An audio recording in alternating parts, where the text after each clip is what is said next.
पीले दांत वाली बहू। रंजना कभी ब्रश नहीं करती थी।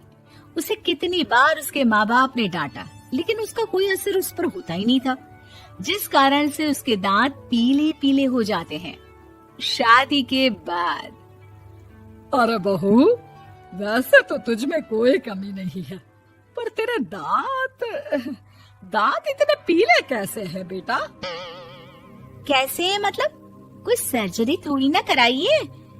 वो तो क्या नाम, मैं ब्रश नहीं करती थी तो पीले हो गए। अब क्या करूं? आप कहें तो लाल करवा लूं या फिर काले? यार ये क्या है, क्यों माँ से लड़ रही हो? लड़ रही हूँ? अरे मैं लड़ रही हूँ या ये बोल रही है कि दांत पीले हैं, पीले। अरे तपस्या थोड़ी ना की है इन्हें पीले करने के लिए। बकायदा ब्रश नहीं किया है 20 साल तक, तब जाकर। छी, कैसी बात कर रही हो? ये उस वक्त तो पीले नहीं थे जब हम लोग तुम्हें देखने आए थे। अरे तब साफ करवा लिया होगा डेंटिस्ट के पास जाकर। अब देखो कैसे पीले पीले लग रहे हैं। रंजना सास की तरफ गुस्से से देखती है। फिर शुरू हो गई पीले पीले पीले। अरे पीले तो तब भी थे जब मेरे हाथ का रसगुल्ला उड़ा उड़ा कर खा रही थी और बोल रही थी, लड़की नहीं गुणों का खजाना दे रहे भाई साहब आप। खैर, अब वो लोग करते भी तो क्या करते, पीले दांत वाली बहू पल्ले पड़ी थी तो झेलना तो था ही। एक दिन कीर्तन में रंजना गाना गा रही थी। अरे कमला बहन, माँ का द्वार है, यहाँ तो सब शुद्ध होकर आते हैं, फिर अपनी बहू को ब्रश भी नहीं करवाती तुम। दूर से पीले पीले दांत भक्ति में बाधा उत्पन्न कर रहे हैं। अरे कोई 2 साल की बच्ची थोड़ी ना लेकर आई हूँ मैं बहू बनाकर। अच्छी खासी लड़की है, अरे कैसे करवाऊं ब्रश? ये तो उसे खुद करना चाहिए ना। अब माँ बाप तो इसके जैसे तैसे निपटा दिए, ये नहीं सोचा कि सास कैसे संभालेगी। सास बहू को लेकर घर आ जाती है, लेकिन सोच लेती है कि अब इसे लेकर कहीं नहीं जाएगी। अगले रोज बहू कहती है, अरे क्या हो गया, मंदिर नहीं जाना क्या? कीर्तन का वक्त हो रहा है। मेरी मधुर वाणी से कान्हा जी जागते हैं और सोते हैं।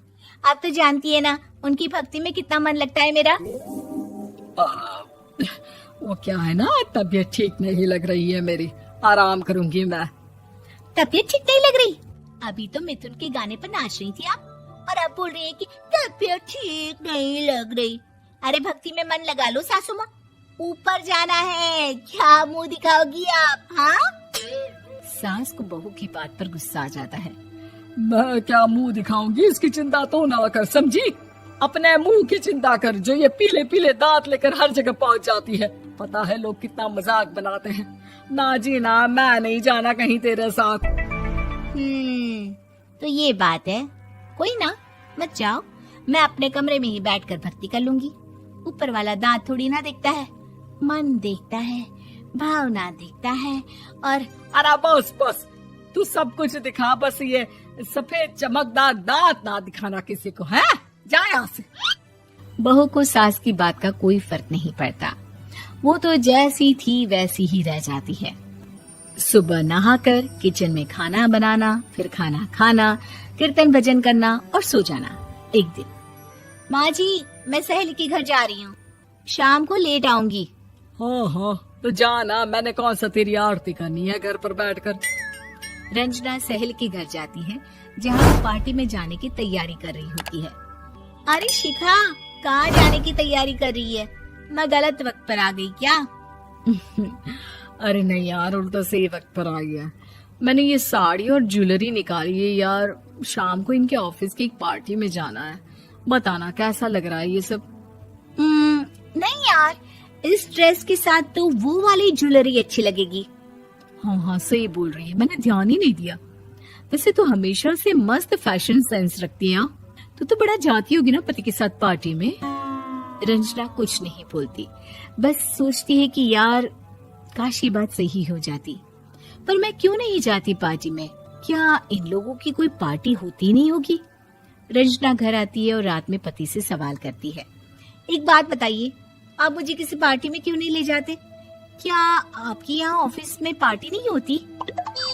पति बेचारा क्या कहता कि दांत पीले हैं तुम्हारे इसलिए। अरे कोई पार्टी होती नहीं हम लोगों के ऑफिस में, तो कहाँ से लेकर जाऊं? और मार्केट, मॉल, कहीं वीकेंड घूमना, कहीं तो। अरे यार, सारे हफ्ते में एक छुट्टी मिलती है, तो सोचता हूँ कि आराम ही कर लूं। क्यों? रंजना मन मार के रह जाती है। पहले कभी सास के साथ मंदिर जाया करती थी, लेकिन वो भी सास ने ले जाना बंद कर दिया। घर बैठी बैठी रंजना बोर हो जाती है। तभी उसे आइडिया आता है और वो मायके जाने का सोचती है। सासू माँ, 2 दिनों के लिए मम्मी के घर जा रही हूँ। अच्छा अच्छा, ठीक है, आराम से जा।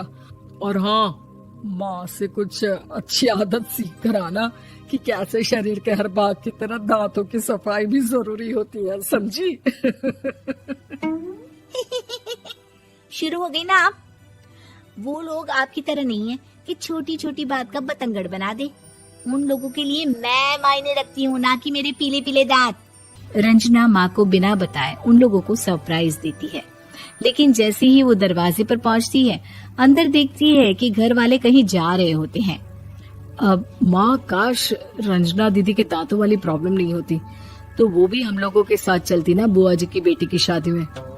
हाँ बेटा, लेकिन अब उसे कौन समझाए कि उसको उसके पीले दांत नहीं दिखते, लेकिन उसके आसपास के लोगों को कितना एम्बैरेसिंग फील कराते हैं। मुझे तो कितनी बार उसके स्कूल की टीचर ने शिकायत की कि उसके साथ कोई लड़की बैठना भी नहीं चाहती, और ना ही कॉलेज में कोई उससे बात करना चाहता था। लेकिन पता नहीं क्यों उसे ये बात समझ में ही नहीं आती।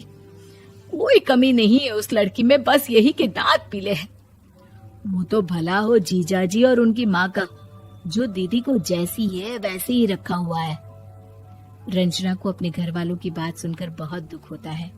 वो सोचती है कि वो क्या करे, लेकिन फिर वो सीधा डेंटिस्ट के पास जाती है, अपने दांत चमकाती है और कसम खाती है कि वो रोज ब्रश करेगी।